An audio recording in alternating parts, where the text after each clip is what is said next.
ようございます。こんにちは、こんばんは。チャンネル、あかね空のあかねです。空です。本日は、ポケたまごさんのオリバ、100パック開封。100パックって本気？まあ、定額130円なので、購入制限マックスの100パックくらいいってみようかなと。当たりはこちら。この1ページ目、行きたい。いいカードでも、心のは欲しい。相変わらず、古いカードが多いから、他のお店のオリパとは、雰囲気が全然違うわね。はい、そこが面白くはありますね。今回は、スリーブが透明じゃなければ、当たり枠ということで。さあ、100パックで、どれくらい当たりがあるか。まずは、全部開けていきましょう。レッツ、ポケ開封。透明スリーブばかりですね。あ、1個、違うスリーブが出ました。やっと1個か。お、白スリーブも出ました。でも、なんだか、当たりっぽくないっすね。これ100パック。95パックで、透明じゃないの2つだけ。ラスト5パックからは、なんもなし。この大きさの違う透明スリーブは関係ないっすよね。なんか、透明が外れってこの仕様、発送するときに当たり入れてるか分かってるはずだから、ある意味、恣意的にも感じちゃうわね。そう思えてしまうので、ちょっと嫌な演出かもですね。それも、山頂スリーブはワンチャンあたりかもって感じだけど、白スリーブは、外れの可能性すらあるんじゃないかしら。何はともあれ向いてきますが、外れ確認が98個あるって。それは、もうあれしかないんじゃないかしら。あれ？急遽、ここから、トレカ開封をしながら、昔の実体験階段を語る。名付けて、トレ階段開幕です。ああ、ですね。では、今日はウプ主の実体験ではなく、知り合いから聞いた不思議な話をしていきたいと思います。コロナ前の話ですが、ウプ主は仕事終わりに、怖い話や不思議な話しかしない飲み会というのを何回か開催したことがあり、その時に仕事仲間の M さんから聞いた話です。M さんが学生の頃、ある日、学校から帰ってきて何をするでもなく、部屋で本などを読んでいた時、外から消防のサイレン音が聞こえてきたそうです。なんだ、火事か。窓から顔を出して消防車が向かっていった方を見ると、家から少し離れたところにある商店街の方から煙が上がっていました。商店街か。ちょっと見てくるか。近所で火事など初めてということもあり、まあ、野次馬ですね。自転車で向かったそうです。商店街には消防車やパトカーも来ており、大騒ぎになっていました。どうやら火事は通りの真ん中あたりにある精肉店、肉屋さんのようです。商店街の入り口に自転車を止めた時には、火はだいぶ収まってきているようですが、多くの人が集まっていました。もう少し近くで見ようと、自転車を道の脇に置き、とその時、近くの電信柱の横で、うずくまってる人がいることに気づきました。白い割烹着を着た男性。子供の頃から何度も会っているので、すぐに誰だかわかりました。火元になっている肉屋の親父さんです。火事から逃げてきて、ここにいるのかなと思い、近づいて声をかけました。親父さん、大丈夫？火事、大変だね。親父さんは、こちらに気づかない様子で、うずくまり、一点を見つめて、ぶつぶつ何かつぶやいています。親父さん、もう一度、声をかけましたが、相変わらず、こちらに気づかないのか。ぶつぶつぶつぶつ。よく聞くと、大変だ、大変だ、大変なことになっちまった。大変だ、大変だ、ああ、大変だ、大変なことになっちまった。ずっと、それだけをつぶやいています。そりゃ、まあ、大変だよな、と素直に思い、野次馬を切り上げて、帰ることにしました。じゃあ、親父さん。元気出してな。帰る時も、親父さんは、一点を見つめて、ブツブツつぶやき続けていました。その夜の食卓は、やはり、商店街の火事が話題になりました。火事、ちょうど家にいたんで、ちょっとだけ見に行ったよ。あら、お肉屋さんの T さんのところでしょ？見に行ったの？そうそう、親父さんにも会ったよ。道端にうずくまってて、ずっと大変だってつぶやいてた。それ本当に T さんだった？いつもの割烹着を着てて、うずくまってたけど、肉屋の親父さんだったよ。そう。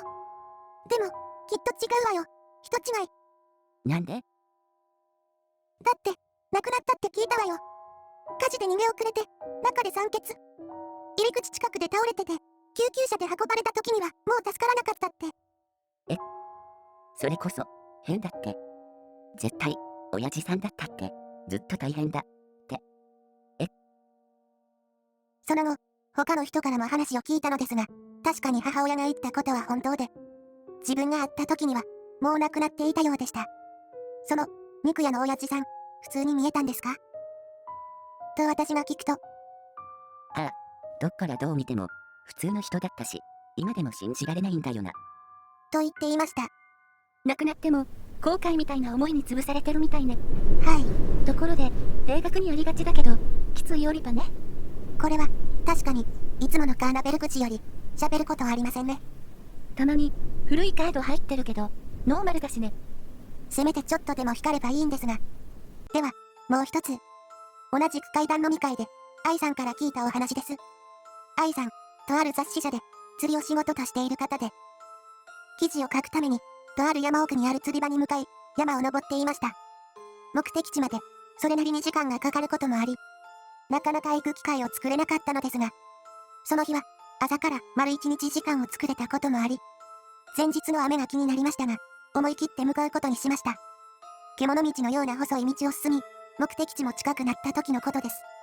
目の前に、一匹の白い蛇が現れたそうです。珍しいな、白蛇だ。蛇は、脇から現れ、道の中心でとぐろを巻いて止まりました。アルビノでしょうか。体は、真っ白で、目が赤く光っている蛇で。愛さんも、仕事柄、蛇はたくさん見ていましたが、ここまで、綺麗なアルビノの蛇は、今まで一度も見たことがありませんでした。それも、その蛇が、まるで道を塞ぐように、目の前でとぐろを巻いています。体長は、それほど大きいわけではないので、またいだで通り抜けることもできそうに思いましたが、こんな、白く綺麗な蛇を、またぐという行為はしたくないと強烈に思い、しばらく、その場で立ち止まり、蛇がいなくなるのを待っていたのですが、いつまで経っても、その場から動きません。少し、遠回りになるけど、他の道から行くか。まだ、時間はたっぷりあったので、元来た道をしばらく戻り、別の道で行くことにしました。そちらの道は、最初の道より、遠回りの上、起伏も多く歩きにくい道でしたが、着いてからのことを考えつつ、山を登っていきました。そして、少し細い道に入った時、ぎょっとしました。嘘だろ？そこには、真っ白なアルビノの蛇が、道の真ん中でこちらを見ていたのです。背筋がすっと寒くなりました。この山に蛇がいること自体に驚きはないのですが、アルビノの白蛇が、道を塞いでいるということが、二度も起こることなんて、確率で考えても天文学的ではないか？もしかして、この先に行くなってことか？思わず声をかけましたが、もちろん答えは返ってこず、蛇は、じっとこちらを見つめているだけでした。